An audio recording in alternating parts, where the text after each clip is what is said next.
7,000 men garrisoned a fortress they called the Shield of Christendom. An army of 100,000 was coming to break it. The defenders were a dying breed of warrior monks, the last of their kind, and as they looked out at the empty sea, they knew they were completely, utterly alone. This is the story of how they faced an extinction event and earned the respect of the man sent to destroy them. Their leader, the Grand Master, a man whose face was a roadmap of past campaigns, stood on the sun-bleached walls. Jean de Villiers de l'Isle-Adam had survived 40 years of warfare against the Ottomans, his body bearing 17 separate battle scars. Each morning, he traced the deepest one, a Turkish scimitar wound that ran from his left shoulder to his chest, and remembered the day he should have died at Bodrum. The letter from the young Sultan, Suleiman, was held tight in his hand.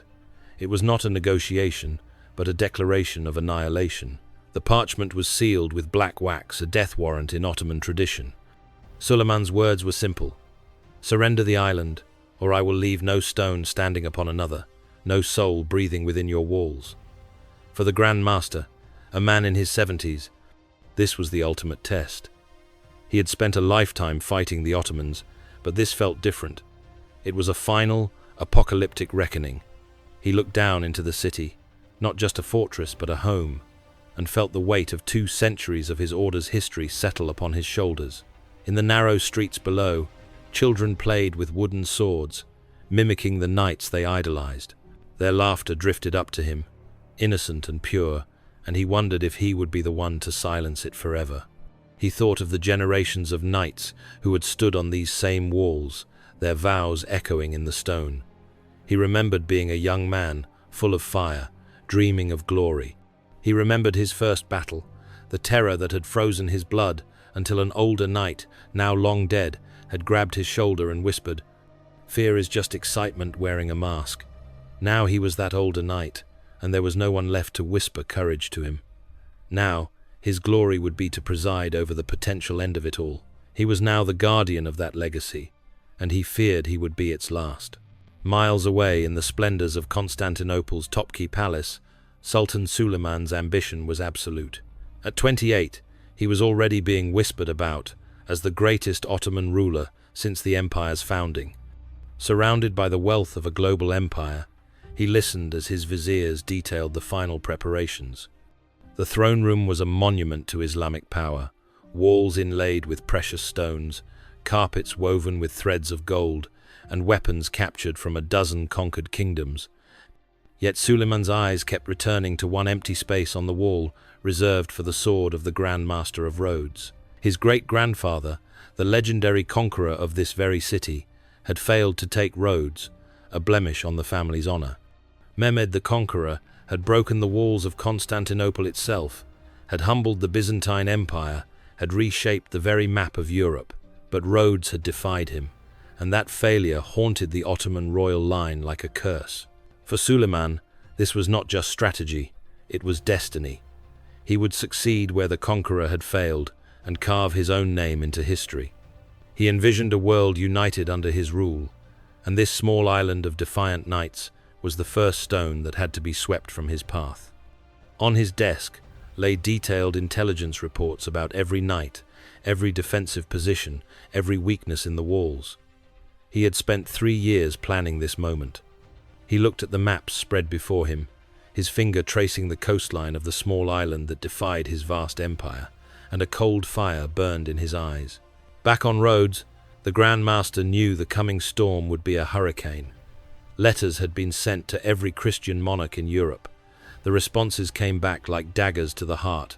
Regretfully, "We cannot spare troops at this time. Our treasury is committed elsewhere, perhaps next year."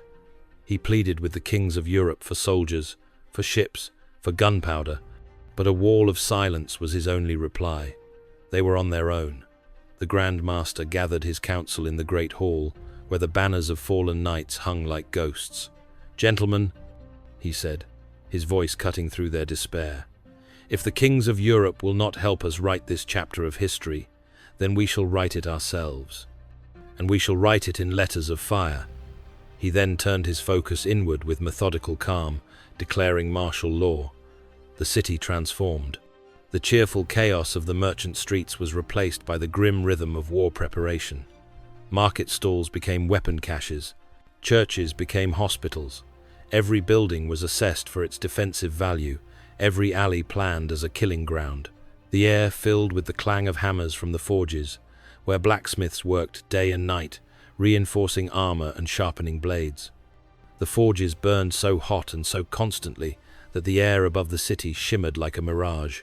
Every able-bodied man, from peasant to merchant, was conscripted into the militia and drilled relentlessly in the city squares, their farming scythes and craftsmen's hammers looking pitifully inadequate against the imagined might of the enemy. But the knights trained them with fierce determination. A man fighting for his home, one grizzled sergeant told his recruits, is worth 3 men fighting for coin. The knights, masters of fortification, worked alongside them, deepening the enormous dry moat until it was over 60 feet deep in places and reinforcing the ramparts with earth. They installed hidden sally ports in the walls, secret doors that would allow surprise attacks on besiegers. Women and children were organized to carry water, tend to the wounded, and prepare rations. The Grand Master's own niece, barely 16, organized the women into combat medics. "If the men can die for Rhodes," she declared, "then we can live for it."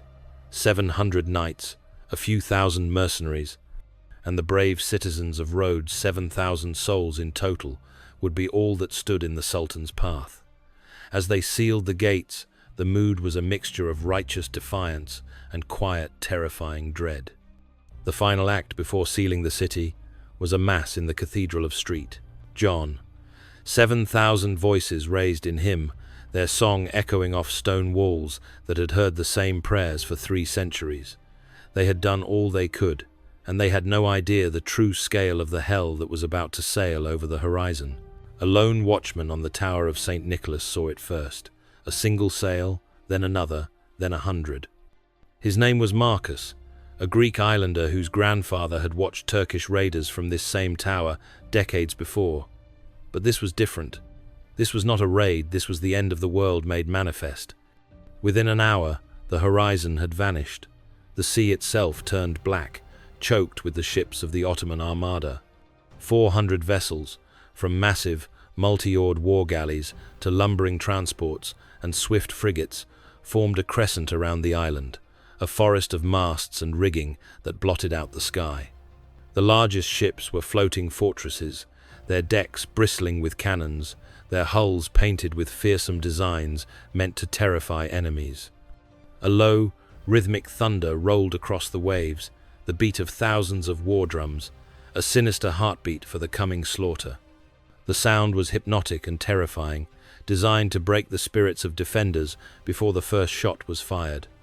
Children in the city began to cry, though they couldn't understand why. The invasion was a terrifying spectacle of military might. Hundreds of landing craft hit the beaches, and 100,000 soldiers swarmed ashore with terrifying efficiency. They moved like a single organism, each unit flowing into predetermined positions with the precision of a deadly dance. They established a vast camp, a city of tents that stretched for miles, with at its center the magnificent silken pavilion of the Sultan himself. The Sultan's tent was large enough to house 100 men, its walls decorated with verses from the Quran written in gold thread. From its peak flew the Ottoman standard, a crescent moon that seemed to devour the stars around it. For days, the defenders watched as the Ottoman engineers, with methodical precision, unloaded dozens of enormous bronze siege cannons, some requiring 100 oxen to move, and positioned them on the hills overlooking the city. The largest cannon, nicknamed the Destroyer of Walls by the Turks, could fire a stone ball weighing over 1,000 pounds. On the walls, the knights stood in disciplined silence, a sliver of silver against a tidal wave of steel. The Grand Master walked the lines, his presence a calming force. He stopped at every post, sharing a word with each man, calling them by name, asking about their families. He had trained himself to remember every face, every story. He stopped to speak with a young German knight, his face pale with fear, and put a hand on his shoulder, reminding him that the strength of their walls was nothing compared to the strength of their faith. The young man, Hans von Bremen had joined the order only 2 years before, dreaming of glory and adventure. Now, staring at the massive army below, he understood that glory and terror were often the same thing. A young boy, a runner for the militia, looked at the endless sea of tents and asked a knight if the whole world had come to fight them. The knight, his face grim, simply nodded. Then, the real war began. A puff of white smoke erupted from the Ottoman lines. Then 100 more. The first cannonball struck the Tower of Italy with such force that birds fell dead from the sky half a mile away. A deafening, continuous roar washed over the city as the great cannons spoke as one, smashing into the ancient walls with the force of a meteor shower. The bombardment was so intense that dust rose in a permanent cloud above roads, visible from ships 20 miles out at sea. The ground shook. Towers that had stood for a century cracked and crumbled. In response, a single sound rose from the city, the clear, unwavering ringing of every church bell. It was a sound of defiance that cut through the cannon roar like a blade. The bell ringers, many of them old men and young boys, stood at their posts even as masonry rained down around them, determined that the voice of Rhodes would not be silenced. The defenders braced for a war of stone and steel, but the greatest threat wasn't the one they could see.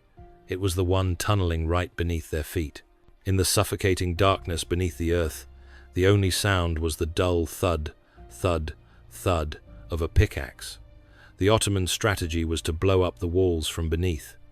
But the knights had an Italian engineer, Gabriele Tadini, a grizzled mercenary of siegecraft whose mind was the sharpest weapon on the island. Tadini had defended Constantinople in its final siege, had helped design the fortifications of Venice, had made a career out of making the impossible possible. Tadini waged a subterranean war of wits against the Sultan's engineers. He had his men place bowls of water throughout the cellars. When the water began to ripple, it meant enemy digging was close. He devised ingenious listening posts in the cellars of buildings near the walls, using drum skins and pebbles to detect the faint vibrations of enemy digging. He was a restless, brilliant figure, constantly moving through the dark cellars, a master of a three-dimensional chessboard of death. A young knight from Provence named Jean was assigned to Tadini's counterminers. Jean de Montfort had joined the order to escape a scandal in his noble family, seeking redemption through service. He and his small team of 5 men descended into a newly dug shaft, the air growing colder and thinner with every step. They carried primitive lamps that cast dancing shadows on the tunnel walls, making every crack look like an enemy face. For days they dug in the blackness, their world reduced to the scraping of their tools and the sound of their own ragged breaths. They worked in silence, communicating through touch and gesture. A tap on the shoulder meant, "Stop." A squeeze of the hand meant, "Enemy close." A push meant, "Run for your life." They could hear the Ottoman picks getting closer.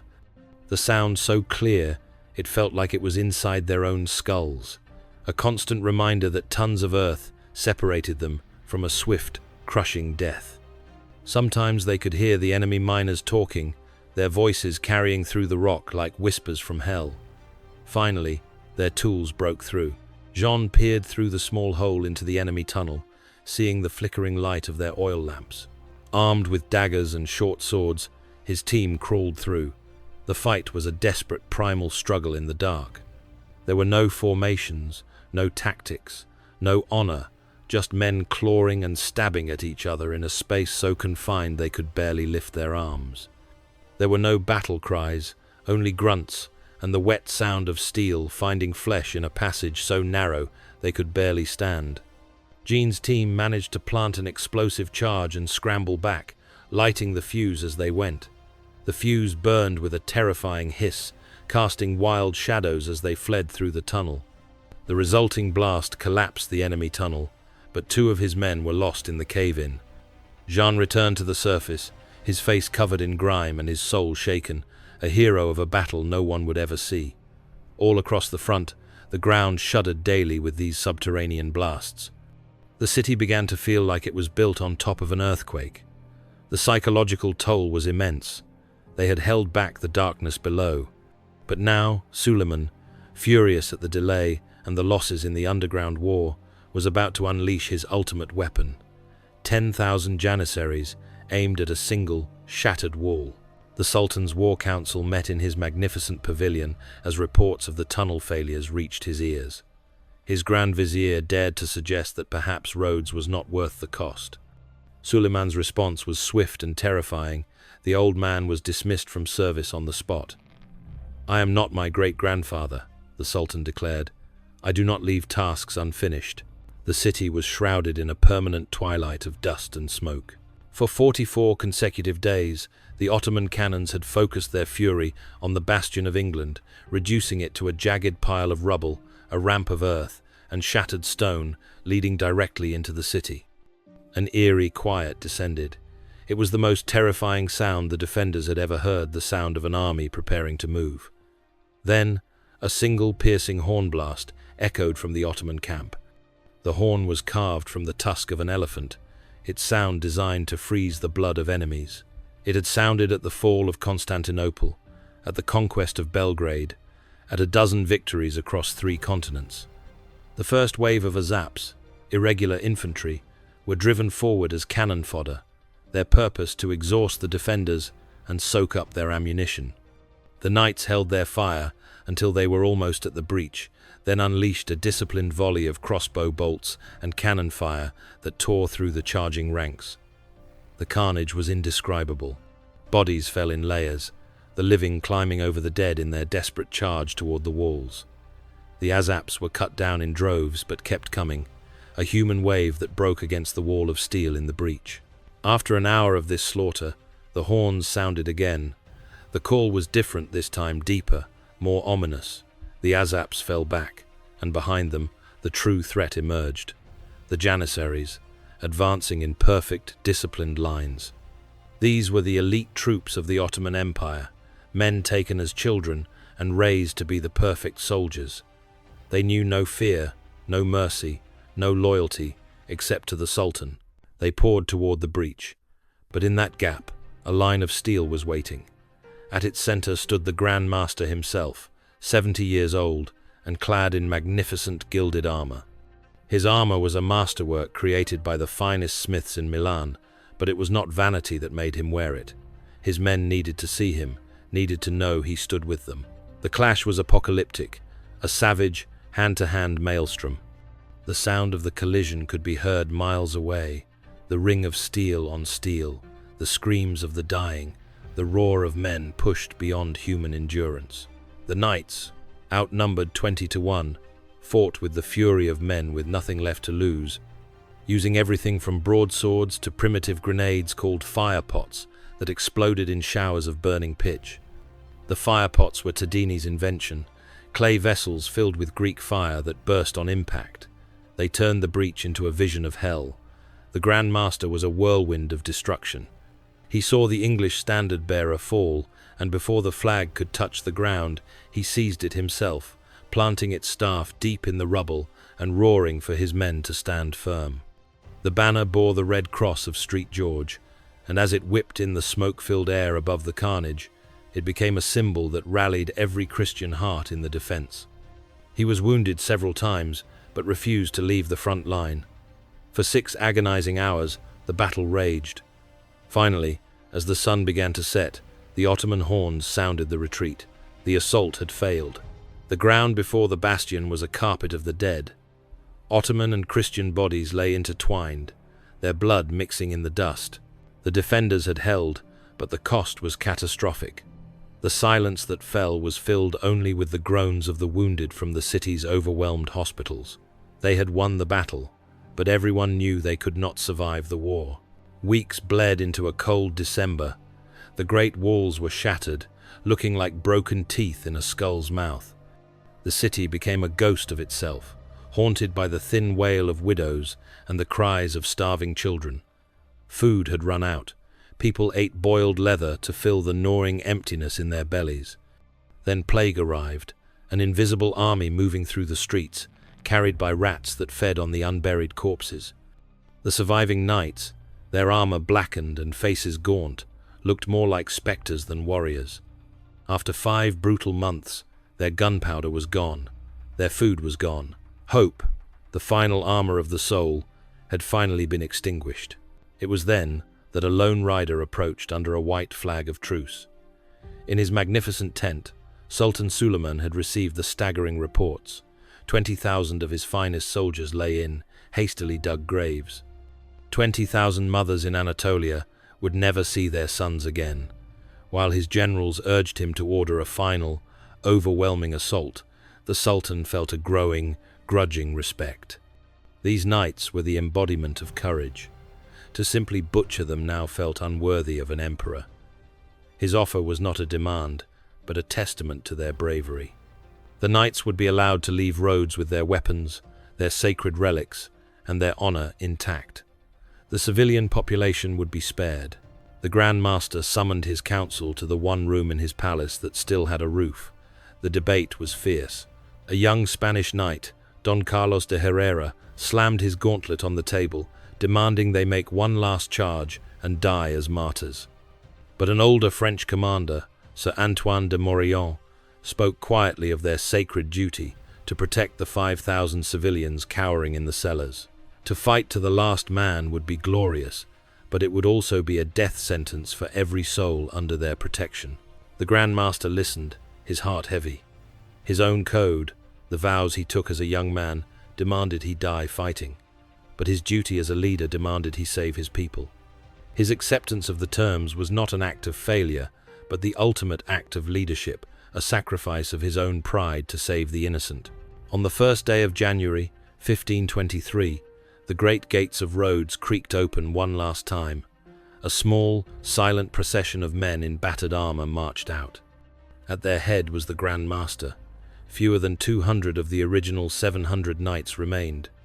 They marched past the silent, watching ranks of the Ottoman army, their heads held high. The Ottoman soldiers, who had lost brothers and friends in the siege, watched in respectful silence. Even enemies could recognize courage. Sultan Suleiman himself, flanked by his Janissary guard, watched them go. As the Grand Master passed, the two men locked eyes. In that moment, they understood each other perfectly, two leaders who had done their duty, regardless of the cost. He had conquered the unbreakable fortress, but he had not broken the men who defended it. Legend says that Suleiman whispered to his Grand Vizier, "It pains me to drive this brave old man from his home."